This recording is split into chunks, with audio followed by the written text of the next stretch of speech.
इस वीडियो में हम इस पाठ की सभी प्रविष्टियों का अध्ययन करेंगे, किस प्रकार से कब कौन सी प्रविष्टि की जाती है बराबर, उसका अध्ययन करेंगे इस पाठ में। सबसे पहले उससे पहले हम लोग ये देख लेते हैं इस पाठ में से क्या क्या पूछा जाता है। तो यहाँ पर देखेंगे इस पाठ में विभाग ए में आपको क्वेश्चन नंबर 12 और 13 मिलेंगे। कौन सा? विभाग ए 12-13 क्वेश्चन मिलेंगे, यानी ऑप्शन वाले 2 क्वेश्चन मिलेंगे 1-1 नंबर के। टोटल कितने हुए? 2 नंबर हुए। विभाग बी में एक भी प्रश्न नहीं पूछा जाता, इसलिए एक एक वाक्य के आपको याद करने की ज़रूरत नहीं है। और विभाग सी में भी आपको कोई ज़रूरत नहीं है, विभाग डी में भी आपको कोई ज़रूरत नहीं है तैयारी करने के लिए। यहाँ पर विभाग ई में देखते हैं, विभाग ई में आपको मिलेगा क्वेश्चन नंबर 45-46। ऐसा होता है, देखो 45वां जो क्वेश्चन है वो बहुत बड़ा आता है। देखो 50% है ना किताब के सवाल ही होते हैं बराबर, और 50% बाहर से नए सवाल बनाए हुए होते हैं जो बोर्ड में पूछे गए हैं काफ़ी। तो उन सवाल उनका भी अध्ययन हम लोग लास्ट में वीडियो बोर्ड में पूछे गए जितने भी सवाल हैं उन सबका अध्ययन करेंगे, क्योंकि वो किताब में होते नहीं हैं। 2 क्वेश्चन पूछे जाएंगे, एक प्रश्न का 8 नंबर है। एक प्रश्न का कितना नंबर है? 8 प्रश्न। एक प्रश्न का नंबर है 8। ओके, 2 प्रश्न आएंगे इसलिए 16 नंबर टोटल हुए। 2 और 16 18 नंबर का ये पार्ट है। 18 नंबर आपके आ सकते हैं। लेकिन यहाँ 46वें क्वेश्चन में आपको ध्यान रखना है, 46वें क्वेश्चन में छोटे छोटे सवाल होंगे तो 3 सवाल पूछेंगे, थोड़े बड़े बड़े होंगे तो 2 सवाल बराबर। यानी 46वें क्वेश्चन में 4-4 नंबर के 2 सवाल हो सकते हैं, अथवा तो 2.5 नंबर के इस तरह से हम लोग कि 1 2 2.5 नंबर का है और 1 3 नंबर का, इस तरह से 3 सवाल भी पूछ सकते हैं। इसलिए ABC लिखा है, यहाँ 1 2 लिखा है। ओके, 45वां बड़ा क्वेश्चन आएगा। विभाग एफ में कुछ भी आने वाला नहीं है। अब हम लोग आगे प्रविष्टियाँ देखते हैं। तो आप इस प्रकार के वीडियो देखना चाहते हैं तो डिस्क्रिप्शन में आपको प्लेलिस्ट मिल जाएगी, अकाउंट और स्टेट के अलग अलग चैप्टरों की प्लेलिस्ट की लिंक मिल जाएगी, वहां से आप देख सकते हो। चैनल पर नए हैं तो चैनल को सब्सक्राइब करना, क्योंकि हम इस प्रकार के वीडियो आपके लिए बनाते रहते हैं। और वीडियो को लाइक भी करना है, हाइप भी करना है। 7 दिनों तक ही हाइप कर सकते हैं, इसलिए आपने देखा है तो हाइप ज़रूर कर दें। देखते हैं सबसे पहले, जब शेयर मूल कीमत से प्रकाशित किए जाएँ तब। तो देखो जो शेयर है ना मूल कीमत से भी प्रकाशित होते हैं, बट्टे से भी प्रकाशित होते हैं, और प्रीमियम से भी प्रकाशित हो सकते हैं। हम लोग पहले सबसे पहले देखेंगे मूल कीमत वाले, फिर प्रीमियम वाले देखेंगे। ओके, तो यहाँ पर देखेंगे पहला है शेयर आवेदन की राशि प्राप्त हो तब। यानी हम लोग विज्ञापन देते हैं और उसके बाद आवेदन मिलते हैं। आवेदन मिलते हैं तो बैंक में पैसा आता है, बैंक में पैसा आएगा तो बैंक खाता उधार हो जाएगा। शेयर आवेदन खाता जो लिखा है वो खाता उधार। ओके, निर्गमित शेयर की अपेक्षा अधिक शेयर के प्राप्त आवेदन की राशि आवेदकों को वापस की जाए तब। जैसे कि हम लोग आवेदन किए, यहाँ पर एक उदाहरण समझे, आवेदन किए हमने 10,000, आए हमारे पास 15,000 शेयर। ये वाला आवेदन की जो रकम थी वो 3 रुपये, तो हमको कितना वापस करना पड़ेगा? 3 के हिसाब से 5,000 एक्स्ट्रा आ गए ना, तो 5 गुणा 5,000 गुणा 3 यानी 15,000 हमको वापस करेंगे, तो उसकी एंट्री है। ओके, शेयर आवेदन खाता उधार और बैंक खाते का, आए तो उधार और जाएगा तो जमा हो जाएगा बराबर। अब देखेंगे शेयर आवेदन की रकम शेयर पूंजी खाते ले जाते हैं तब। जब शेयर आवेदन की रकम पूंजी खाते ले जाएंगे तो क्या होगा? जो शेयर आवेदन हमने जमा किया था वो क्या हो जाएगा? उधार। शेयर आवेदन खाता उधार, शेयर पूंजी खाते का, पूंजी खाते ले जाएंगे इसलिए पूंजी खाते में जमा। ये दोनों अलग अलग एंट्री नहीं करते हैं, जब भी होगा तो साथ में एंट्री करते हैं। तो इसको कैसे करेंगे? शेयर आवेदन खाता उधार, ओके, दोनों एक जैसे हैं, खाली यहाँ पर जमा में क्या होगा? बैंक खाते का और शेयर पूंजी खाते का। इस तरह से दोनों की एक साथ में एंट्री कर सकते हैं। यहाँ पर देखोगे तो यहाँ शेयर आवंटन की रकम मंगाई जाए तब, जब मंगाई जाती है तब उसको क्या किया जाता है? तो जो है यहाँ पर शेयर आवंटन खाता उधार हो जाएगा जो बोला है वो, और शेयर पूंजी खाते का, शेयर पूंजी खाते यहाँ पर पहले आ गया है। इसका ये दोनों किए हैं ना, इसका हम लोग यहाँ पर थोड़ा सा उल्टा सा करते हैं।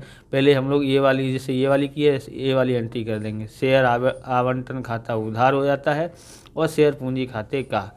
अब आवंटन की रकम मिलेगी, यानी ये हमको मंगाई जाती है, फिर मंगाई जाती है तब फिर आ जाता है तो बैंक में उधार हो जाएगा।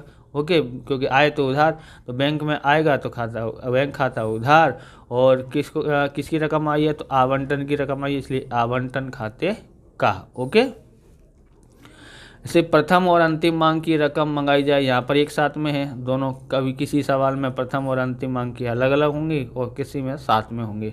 तो प्रथम अंतिम मांग खाता उधार और शेयर पूंजी खाते का। ओके, अब यानी कि अब उनको क्या बोलते हैं, मंगाई गई थी, अब आ गई है तो इसलिए बैंक में उधार होगा, बैंक खाता उधार, और ये जो लिखा है वही जमा, प्रथम अंतिम मांग खाते का। ओके, आगे देखते हैं।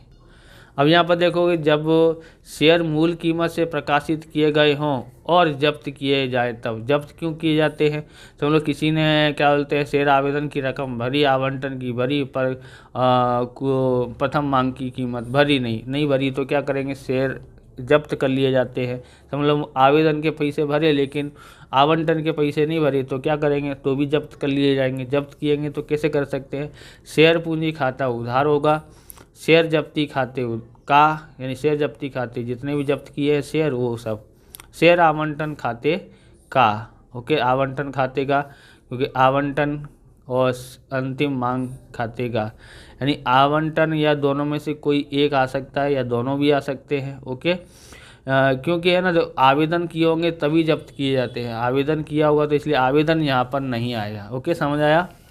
अब देखते हैं, जब्त शेयर बट्टा देकर पुनः प्रकाशित किया जाए। बट्टा देकर प्रकाशित किया जाए वापस से, तो बैंक खाता प्रकाशित किए तो बैंक में पैसा आएगा, तो बैंक खाता उधार, शेयर जब्त खाते, शेयर जब्ती खाता उधार, और शेयर पूंजी खाते का। इस तरह से एंट्री करते हैं।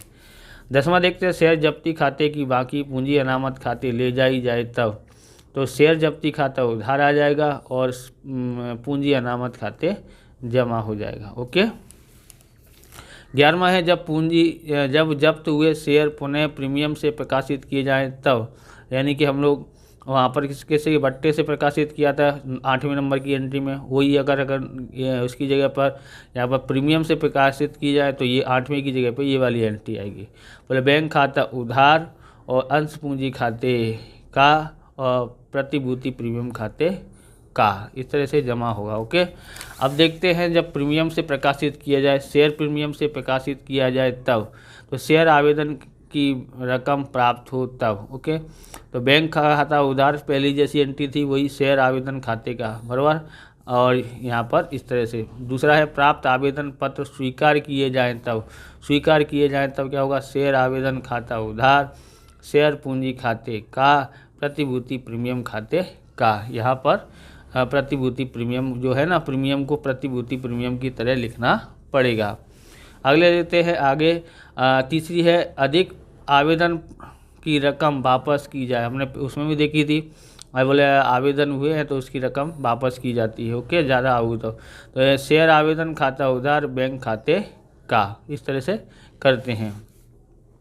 चौथा है, जब शेयर आवंटन की रकम शेयर प्रीमियम के साथ मंगाई जाए। आवंटन की रकम भी प्रीमियम से मंगाई जाए तब क्या होगा, देखो आवंटन, आवेदन और प्रथम या अंतिम मांग होगा, उनमें से किसी एक में ही प्रीमियम दिया होता है, मतलब मोस्ट ऑफली। कभी कभी दो का भी मिल जाएगा, तीन में यानी सब में एंट्री मिलेंगी नहीं। तो इसलिए यहाँ पर आप आवंटन का देखते हैं, शेयर आवंटन खाता उधार, शेयर पूंजी खाते का, प्रतिभूति प्रीमियम खाते का। खाली यहाँ पर जमा जो होगा वो प्रतिभूति प्रीमियम आ जाता है। आवंटन की रकम प्राप्त की हो तब, यानी मिली हो तब क्या होगा, बैंक खाता उधार, शेयर आवंटन खाता का। ओके, छठा है, जब शेयर प्रथम अंतिम मांग की रकम प्रीमियम के साथ मंगाई जाए तब, यानी प्रथम या अंतिम मांग खाता उधार, शेयर पूंजी खाते का और प्रतिभूति प्रीमियम खाते का। इसकी जैसी ही एंट्री है। आगे देखते हैं। अब देखते हैं 7वां, जब शेयर प्रथम अंतिम मांग की राशि मिले तब बैंक खाता उधार, प्रथम अंतिम मांग खाते का। और 8वां है, जब शेयर प्रीमियम से प्रकाशित किए गए हों और जब्त किए जाएँ। अब जब्ती के आएंगे तो जब्ती के सवाल आते ही आते हैं, इसलिए जब्ती के शेयर जरूर तैयार करना है। पहला है, इसमें 2 कंडीशन है, जब शेयर प्रीमियम की राशि प्राप्त की गई हो तब, यानी कि प्रीमियम की राशि से प्राप्त किए हों और फिर जब्त किए हैं तो कैसे होगा, तो शेयर पूंजी खाते उधार, शेयर जब्ती खाते का, शेयर आवंटन खाते का, प्रथम या अंतिम मांग खाते का। दूसरा, जब शेयर प्रीमियम के से प्रकाशित किए गए हों और प्रीमियम की रकम मिलना बाकी हो तब, तो शेयर पूंजी खाता उधार, प्रतिभूति प्रीमियम खाते उधार, शेयर जब्ती खाते का, शेयर आवंटन खाते का, शेयर प्रथम या अंतिम मांग खाते का। लिख के रखना, आपके बहुत काम आने वाली है। ओके, इसलिए आप ये सब लिख के रखना।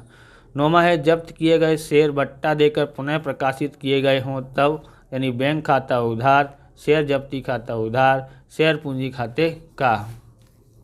10वां देखते हैं शेयर जब्ती खाते की बाकी, शेयर पूंजी खाते अनामत खाते ले जाए तब, तो शेयर जब्ती खाते उधार, पूंजी अनामत खाते का। बराबर, इस तरह से ये वीडियो पूरा होता है। अगर आपको हमारा वीडियो अच्छा लगे तो लाइक करें, शेयर करें, कमेंट करें। चैनल पर नए हैं चैनल को सब्सक्राइब करें। मिलते हैं नेक्स्ट वीडियो में। जय हिंद, जय भारत, वंदे मातरम।